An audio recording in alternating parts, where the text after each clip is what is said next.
warahmatullahi wabarakatuh. Waalaikumsalam warahmatullahi wabarakatuh. Alhamdulillahirabbil alamin. Kita lanjutkan ke episode 11. Ya. Saya mohon izin untuk langsung membacakan catatan kisah perjalanan rohani Sang Prabu. Iya. Selasa Pon 29 Oktober 2002 jam 09.45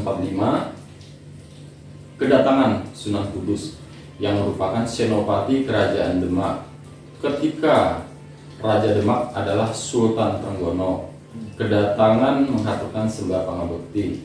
Dalam pembicaraan tersebut saya didampingi Ratu Kalinyamat yang merupakan putri dari Sultan Trenggono. Dalam pembicaraan Sunan Kudus agak sedikit kaku untuk mengutarakan pada Ratu Kalinyamat bahwa dia mohon maaf atas kekeliruan di masa lalu.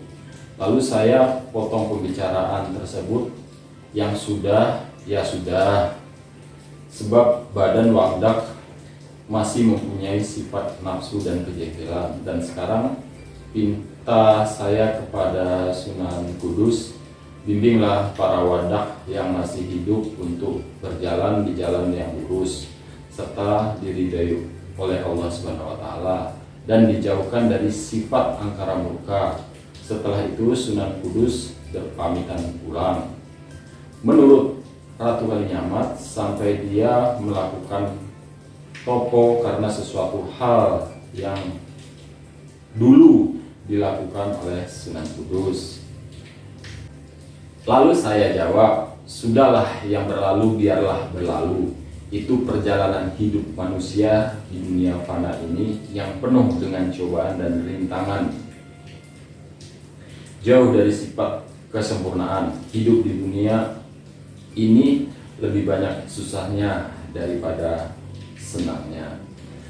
Ada sedikit kisah di masa lalu beliau antara Kanjeng Sunan Kudus dengan Ibu Ratu Kalinyamat ya, Sang Prabu ya.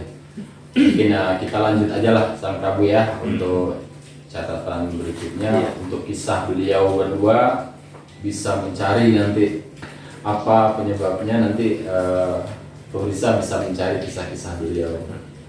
Catatan selanjutnya jam 10:10 kedatangan Sunan Muria dari Colo Kudus. Ketika dulu beberapa tahun yang silam saya pernah mendatangi makamnya dan dikatakan oleh Sunan Muria dia sudah tahu karena ada aura atau cahaya yang besar di dalam diri saya, tapi dia sendiri tidak tahu berasal dari mana. Jam 11.25 kedatangan Sunan Bonang dari Tuban dengan maksud mengaturkan sembah pangabekti.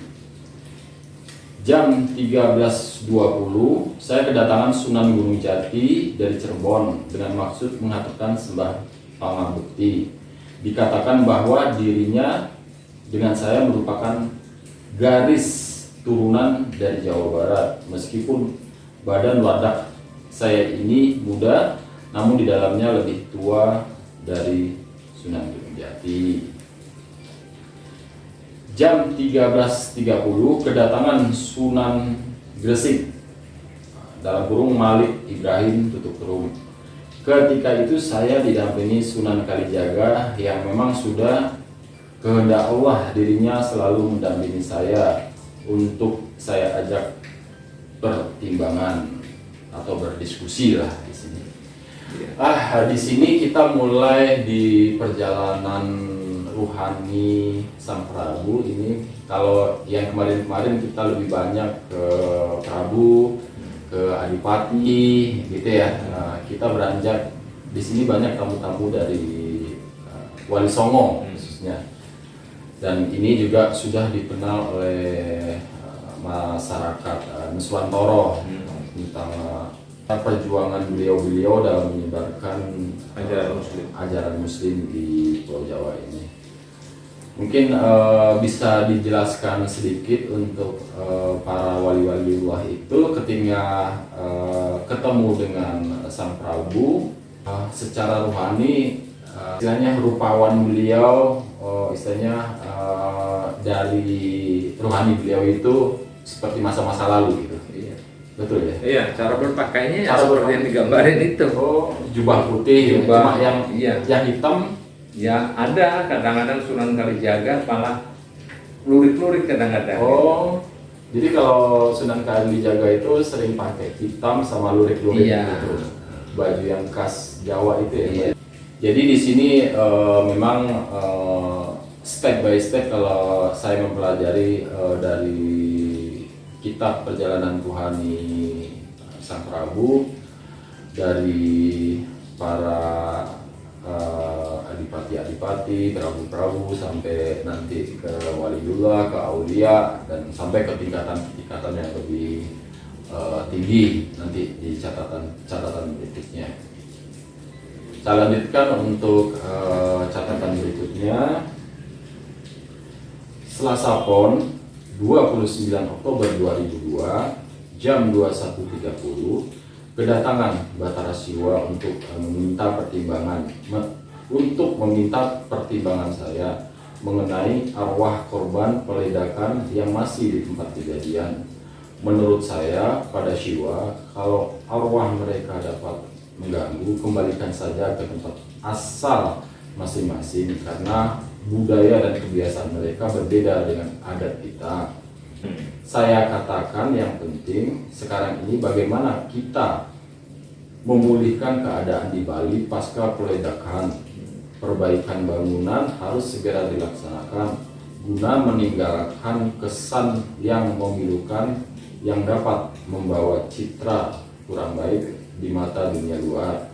Menurut saya pada Siwa, Pulau Bali sumber devisa negara dan merupakan wajah Indonesia atau Nuswantoro. Setelah menerima penjelasan dari saya, akan beliau laksanakan pesan itu lalu berpamitan pergi. Jadi di sini Selasa Pon 29 Oktober 2002 membicarakan tentang setelah peledakan di Legian itu ya Sang Prabu. Jadi beliau di sini memang dengan cara beliau dari alam gaib juga sebenarnya kalau kita memahami tentang ilmu gaib, beliau di alam gaib itu juga turut membantu semuanya dengan cara-cara beliau gitu. Karena kita tidak akan pernah tahu dan melihat dengan mata telanjang panca indera kita apa yang dilakukan oleh beliau-beliau tersebut. Mungkin bisa dijelaskan sedikit tentang ini kan memang ada peledakan di Bali. Sebenarnya peledakan itu kan bisa dibilang belum waktunya untuk ruh itu diambil lah, dipaksa untuk. Jadi kalau menurut Sang Prabu bisa menjelaskan secara ilmu rohani, arwah-arwah yang belum saatnya itu diambil, seperti orang bunuh diri, seperti kecelakaan, itu seperti musibah-musibah yang diakibatkan oleh manusia seperti bom bunuh diri, itu gimana Sang Prabu? Iya, seperti apa yang saya katakan kan begini. Kalau kematian memang sudah saatnya karena usia lanjut, karena ketetapan, itu ketika orang tersebut meninggal, maka sesuai aturannya. Karena ini kan dalam keadaan hiburan dipaksa. Jadi ketika tubuhnya hancur karena ledakan itu, akhirnya dia kan tidak bisa hidup, terpaksakan nyawanya lepas karena jasadnya hancur. Nah di situ dia menjadi arwah penasaran. Jadi dia tetap di situ, tapi dia tidak ada jasadnya karena kan hancur. Jadi arwah penasaran. Jadi kalau bahasa umumnya gitu loh. Jadi posisi masih di alam dunia ya? Di alam dunia. Belum di alam barzah ya? Di alam dunia, di tempat kejadian itu. Dia mau pergi kemana juga bingung gitu loh. Jadi tahunya hanya di situ, ya tinggal di lokasi itu. Makanya sebaiknya dikembalikan masing-masing seperti itu. Jadi memang kalau makanya kan seperti kayak bunuh diri terus ya, kita membuat suatu teori dalam arti apa ibaratnya dengan kebanggaan yang dapat membahayakan kita, itu kalau jatuh terjadi apa-apa itu kita konyol sebetulnya. Ya karena belum saatnya gitu loh, itu dia. Kecuali kalau istilahnya kita tidak dengan sengaja gitu loh. Tapi kalau dibom balik kan peristiwanya kan sekaligus. Sekian banyak makan korban gitu loh. Jadi kan memang beda ketika memang belum saatnya. Yang ada memang kalau istilah kita itu arwah penasaran lah. Arwah penasaran. Karena memang mereka itu juga masih bingung gitu loh. Merasa hidup tapi kok nggak bisa dilihat oleh dunianya kan gitu. Mereka bisa melihat, tapi kita yang masih ada wadah ini tidak bisa melihat, kecuali orang-orang yang diberi anugerah, diberi kelebihan pada indera keenamnya itu bisa berkomunikasi kan begitu ya. Iya, Sang Prabu ya. Iya, antara ruhani dengan ruhani gitu. Kita masuk ke catatan berikutnya. Rabu Wage 30 Oktober 2002, kedatangan Prabu Dipati Swaskita dari Cimahi, Bandung dengan maksud mengaturkan sembah pangabekti. Dalam tanggal yang sama, jam 23.45, kedatangan Batara Siwa dari Bali menjelaskan apa yang telah diperintahkan sudah dilaksanakan. Tentang arwah korban peledakan bom di Legian Bali telah dikembalikan ke negara asal mereka masing-masing. Ini menyangkut catatan yang di atas tadi yang saya telah bacakan. Kita lanjut aja ke catatan berikutnya. Kamis Kliwon 31 Oktober 2002 jam 22.30, kedatangan Batara Wisnu menjelaskan keadaan sekitar Pulau Bali sudah semakin baik dan bangunan gedung yang hancur akan segera diperbaiki kembali. Mengenai arwah korban peledakan telah dikembalikan ke negara asal negara masing-masing. Kalau tidak segera dikembalikan, dikhawatirkan dapat mengganggu masyarakat sekitar. Untuk itu ia datang melaporkan. Kita masuk ke catatan berikutnya. Karena catatan di atas juga udah membicarakan tentang pasca peledakan bom di Bali. Untuk catatan berikutnya, Sabtu malam pahing 2 November 2002 jam 09.45, kedatangan Prabu Dipati Surya Laksana dari Ciamis, Jawa Barat mengaturkan sungkem pangabekti dan dia siap membantu bila dibutuhkan. Pada tanggal yang sama, jam 14.00, kedatangan Prabu Dipati Surya Kencana dari Majalengka, Jawa Barat. Kedatangan menghaturkan sembah pangabekti kepada Sang Prabu nih ya. Nah, catatan selanjutnya, Sabtu malam Minggu Pon 3 November 2002 jam 00.50, kedatangan Raja Subhan dari Irak menjelaskan bahwa mereka tidak jadi menyerang Irak. Saya mengatakan kepada Raja Subhan supaya rakyat Irak tidak terus ditekan, lalu kiranya pemimpin Irak untuk menggalang kebersamaan dengan negara-negara besar lainnya, diantaranya Rusia, Cina, serta negara lainnya, agar mendapat dukungan terhadap ancaman Amerika dan negara tidak dikucilkan di dunia internasional. Kalau penyerangan itu terjadi, berarti iblis yang merasuki pemimpin negara tersebut, dan itu menjadi kehendak Allah, dan bersabarlah serta berlindung kepada Allah, pinta saya. Jadi di sini memang dari makhluk gaib itu, karena memang Sang Prabu mempelajari istilahnya mendapatkan anugerah dari Allah SWT, jadi bisa berdialog dan berdiskusi tentang keadaan-keadaan secara gaib dengan makhluk-makhluk gaib gitu. Di saat berdiskusi itu istilahnya dari beliau-beliau yang telah ditemui dengan keadaannya yang seperti bom Bali, dan yang lainnya seperti yang di Irak itu, raut wajah beliau itu sedih juga ya. Iya, rada gelisah aja gitu lah. Karena kan masih memikirkan yang di alam dunia gitu.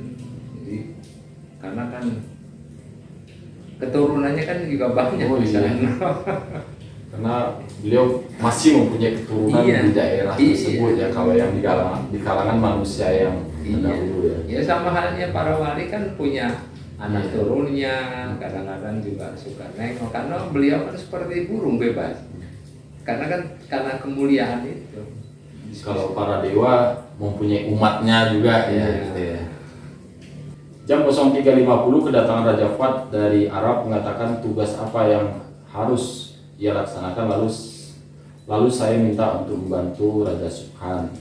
Setelah itu jam 4.05 Raja Subhan melaporkan kepada saya bahwa mereka telah berkumpul di suatu tempat untuk melaksanakan apa yang saya minta, lalu pamit pergi.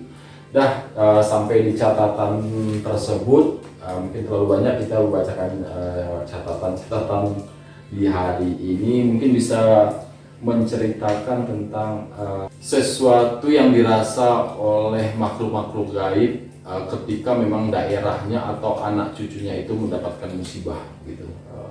Sang Prabu bisa menceritakan secara singkat aja apa yang beliau rasakan agar kita di dunia ini juga paham dan mengetahui beliau itu sebenarnya juga membantu kita dengan cara beliau gitu.